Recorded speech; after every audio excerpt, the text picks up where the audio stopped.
Buenos días para todos, para todas. Soy el padre Gregorio Santana del Seminario Mayor Santo Tomás de Aquino. Estoy muy contento de estar aquí entre ustedes compartiendo lo más grande que Dios nos ha dejado a la iglesia, que es el don de la Eucaristía, donde el Señor se hace presente, se nos da como alimento de vida, donde el Señor nos sigue recordando a todos que somos hermanos, que somos una sola familia. La palabra que hoy hemos escuchado, una palabra muy bonita, una palabra muy hermosa, porque nos está hablando acerca de la oración. El pasado domingo también escuchamos esa palabra, que era una palabra que también procuraba darnos una enseñanza acerca de la oración, el domingo pasado. Y la enseñanza de la oración del domingo pasado era la de permanecer en la oración, la de perseverar en la oración, la de tener confianza en que Dios ciertamente nos escucha y de que Dios ciertamente nos da lo que le pedimos. Y solo es cuestión de nosotros insistirle a Dios, de seguir esperando en Él, de comprender que de verdad eso que dice la primera lectura de hoy, de que Dios no tarda en hacernos justicia, en escucharnos. Pues hoy la palabra da un giro más para allá y nos pide algo más para la oración, y es la humildad. Por eso la oración es expresión de total confianza en Dios y a la misma vez es expresión de total humildad, de abandono en Dios. Por eso cuando vamos a la oración se espera que seamos de verdad personas humildes, sabiendo quién es el más grande, al que le estamos orando, para quien no hay acepción de personas, como dice la primera lectura, no hay discriminación. Frente a Dios todos y todas somos iguales, somos sus hijos. Y por tanto, como Dios nos ve, es como también nosotros debemos vernos a nosotros mismos.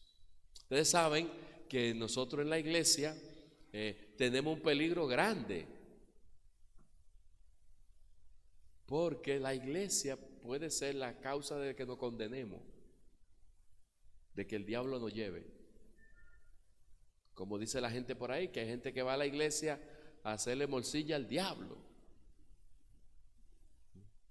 Y lejos de uno acercarse más a Dios, la iglesia, la gente la aprovecha para alejarse de Dios por una cosa sencilla: cree que uno tiene a Dios agarrado por una mano.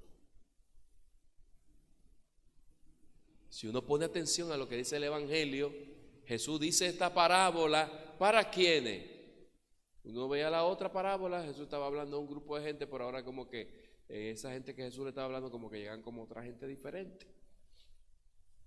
Y Jesús dice el Evangelio que Él puso esta parábola para algunos entre el grupo que despreciaban a los demás, que se creían mejores que los otros. Y ese es el peligro de la religión.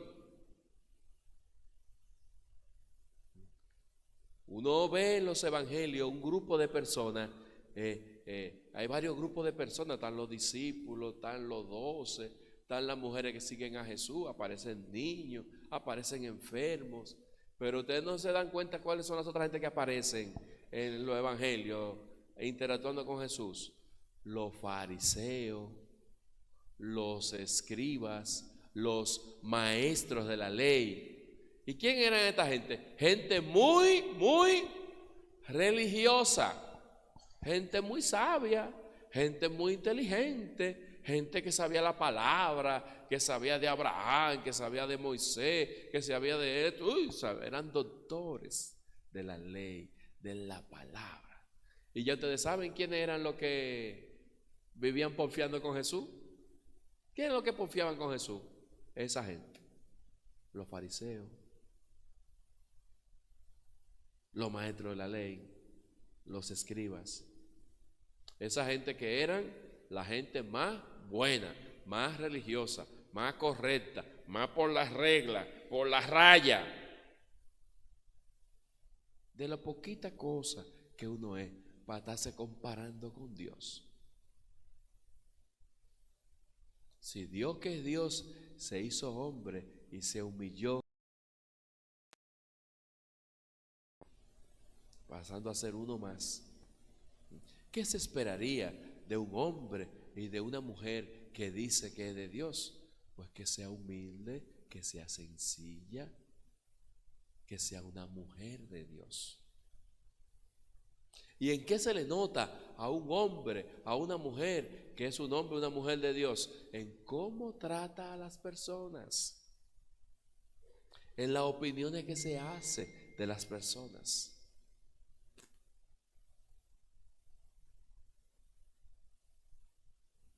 Por eso, queridos hermanos y hermanas, si nosotros estamos llenos de soberbia,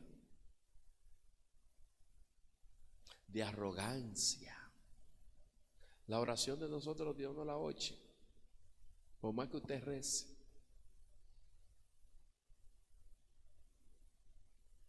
Y eso es una cosa que a veces nos puede hacer mucho daño a nosotros.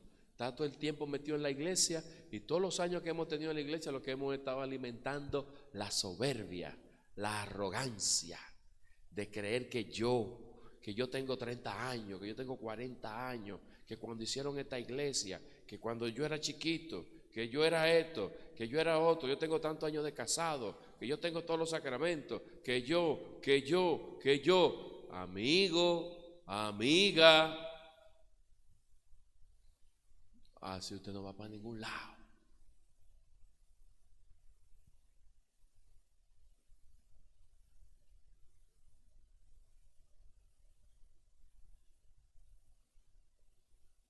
Por eso la palabra viene hoy a nosotros para sacarnos de ese engaño.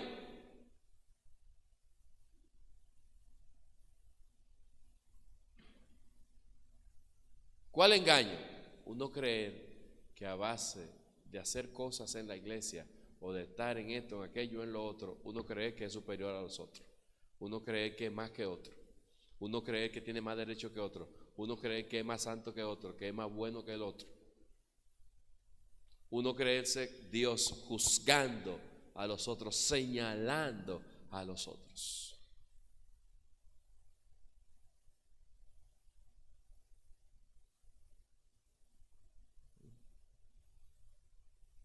Por eso, cuidado, porque entonces nosotros pudiéramos estar fallando, tirando para donde no es. Si nosotros frente a Dios no actuamos con humildad, con sencillez. La humildad no es hacerse el pendejo, como dice la gente, que hay mucha gente, él es humilde, es una persona muy humilde porque es así. No, eso es un amemao. Humilde no. Una gente apleplao, agüevao, eso no es ser humilde. Eso es un amemao. Humilde es otra cosa. Humilde es el que no se cree lo que no es. Humilde es el que es consciente de quién es él, de quién es ella, que se acepta como es, que no se compara con otro, de que yo soy más bueno o yo soy más malo. No, humilde no es tirarse por el suelo, pero tampoco tirarse por la azotea. Humilde es el que sabe quién es él y se muestra tal como es a los ojos de Dios. Esa es la humildad. Así que la humildad no es hacerse ahí, que hay gente que está ahí, ahí macando el agua, haciéndose el bobo y con la puela por dentro para joder al otro. Muy sencillo, ay sí, pero con la suya por debajo, con la musiquita por dentro, como se dice. Eso no es la humildad. La humildad es darse cuenta de que grande solamente es Dios. Y porque Dios solamente es grande, pues yo me someto a Él, a lo que Él quiera, a su voluntad. Por eso el ejemplo de humildad es una persona, la Virgen María. Hágase en mí según tu palabra. Hágase en mí lo que has dicho. Por eso María también es un modelo de oración.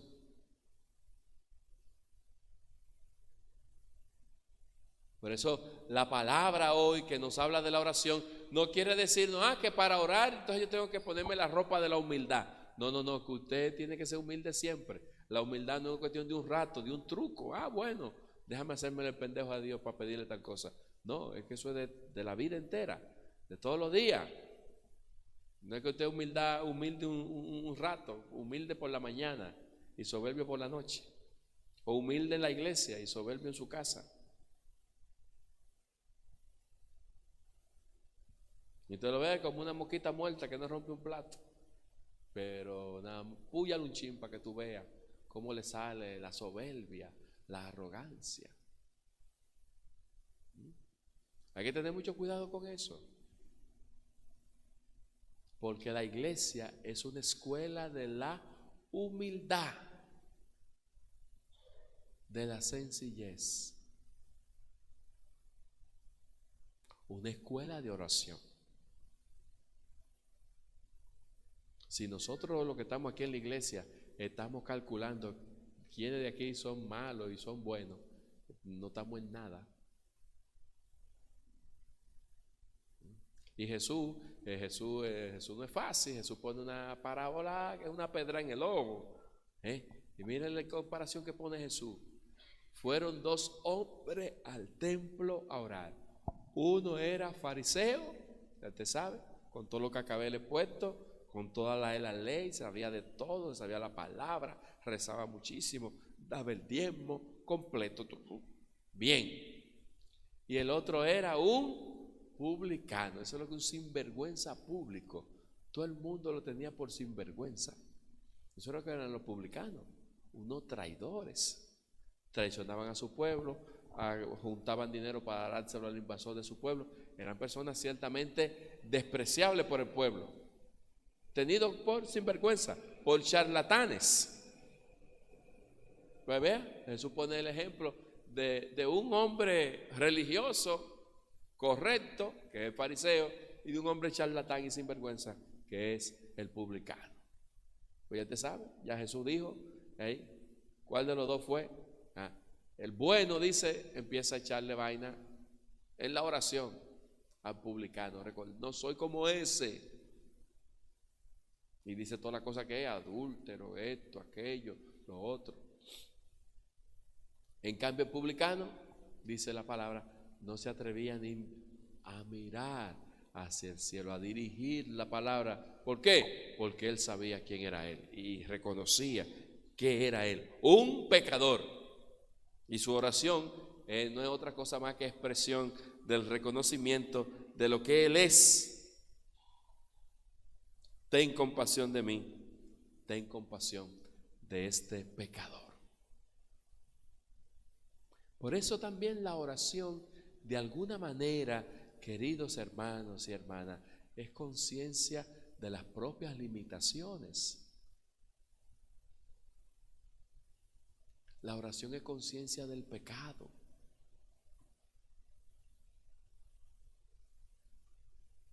Por eso hay una enseñanza errónea acerca de la oración, de que Dios va a escuchar la oración del que es bueno. No, Dios escucha la oración del que es humilde. Yo cuando estoy en pecado no le oro a Dios. Pues usted dice, Dios, porque ahí es que usted tiene que orarle más a Dios. No, cuando yo estoy en pecado yo no voy a la iglesia. ¿Cuándo más tiene que ir? Porque Dios pueda resolver lo tuyo.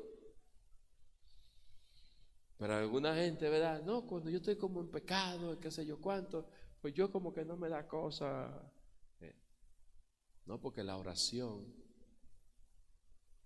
la vida de la iglesia, la vida de la fe, no es cuestión de gente puritana, sino de gente humilde que reconoce sus pecados, sus limitaciones y se vuelve a Dios.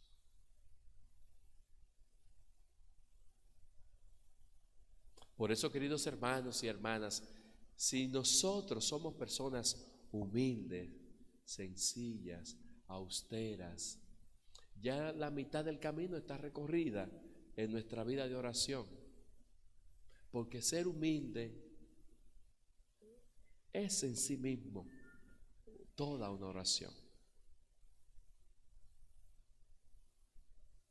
Porque ser humilde no es otra cosa más que darle el mérito a Dios en todo.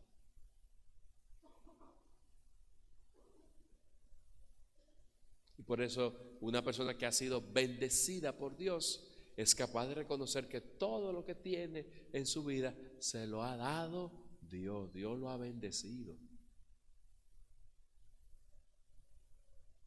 Y no se cansa de darle gracias. Se siente siempre en deuda con Dios.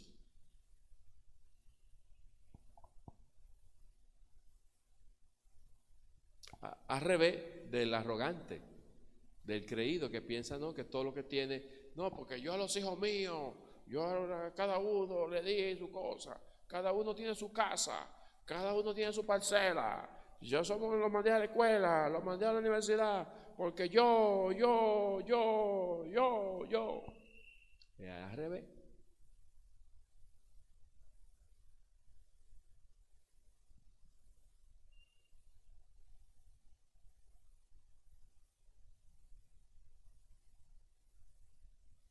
Por eso esta palabra de este domingo, queridos hermanos y hermanas, es el recuerdo de que Dios siempre se fija en los pobres, en los humildes, en los sencillos, en los que no tienen nada. Los pobres, los humildes, los sencillos pueden tener la sensación, o podemos tener la sensación, que hasta Dios se olvida de ellos, porque todo el mundo se olvida de ellos. Nadie le pone caso a una vieja de dientá, nadie le pone caso a un niño, nadie le pone caso a un haitiano ilegal, nadie le pone caso a un pobre.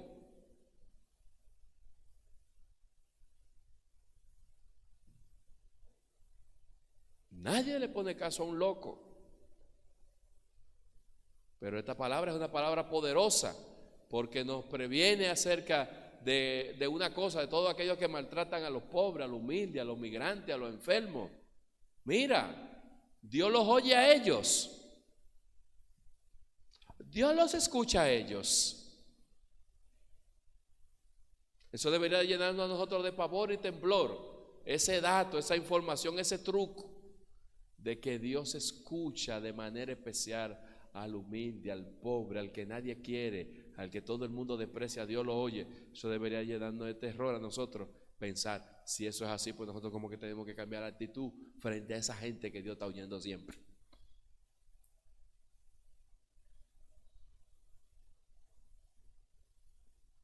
Por eso Dios, y esa es la clave de la oración, Dios no tarda en hacerle justicia al pobre, al humilde.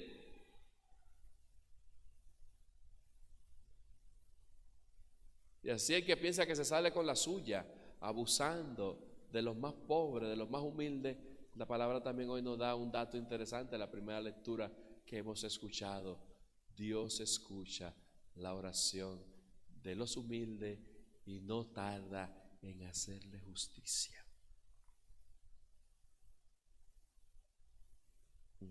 Por eso para nosotros, queridos hermanos, queridas hermanas, la suerte está echada, como se dice.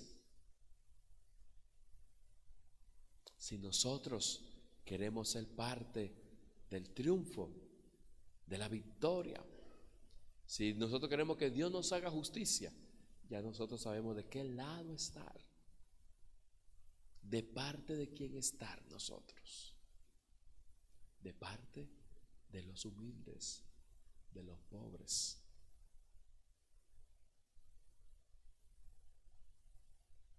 Sé que estas cosas pueden parecer muy difíciles, ciertamente que lo son, porque uno ha crecido con cierto aire, con ciertas cosas, pero en eso consiste la vida cristiana, en hacernos mejores, en ir superándonos cada vez más, haciéndonos más sencillos, más humildes, más conscientes de que en nuestra vida Dios es el que manda. Porque al final lo que debemos decir todos es esta palabra que aparece en la segunda lectura de la carta de Pablo a Timoteo. He corrido la carrera, he peleado el combate, he llegado a la meta, he conservado la fe. Por eso, queridos hermanos, queridas hermanas, la vida de la cristiana es una batalla, es una lucha, es un camino. Y hay muchos que se quedan a medio talle, hay muchos que se quedan por el camino, hay muchos que se embalan, hay muchos que se espantan, hay muchos que huyen, hay muchos que no perseveran hasta el final, hay muchos que sucumben, hay muchos que son derrotados. Y pueden pasarnos toda suerte de cosas en la vida, en nuestro camino de fe. Sentir la soledad de los amigos, de la familia, de todo el mundo. Pero hay uno que nunca nos olvida ni nos deja, que es Dios, y es el testimonio de Pablo.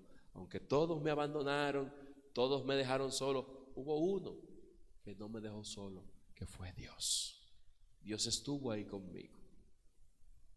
Eso también es una clave de la oración. La oración es conciencia de que Dios siempre está con nosotros, de que Dios no nos olvida. Que el Señor a todos, a todas, queridos hermanos y hermanas, nos ayude a ser hombres y mujeres humildes, que estemos siempre disponibles para la obra que Él quiere llevar adelante en nosotros. Que nuestra oración sea expresión de una religiosidad sincera. Que nuestra oración sea expresión de la fraternidad, de la hermandad, de la sencillez, de la humildad, del trato cariñoso que nos damos todos. Y que el Señor nos conceda a nosotros poder decir con Pablo también: he corrido la carrera, he combatido el buen combate, he alcanzado la meta, he conservado la fe. Amén.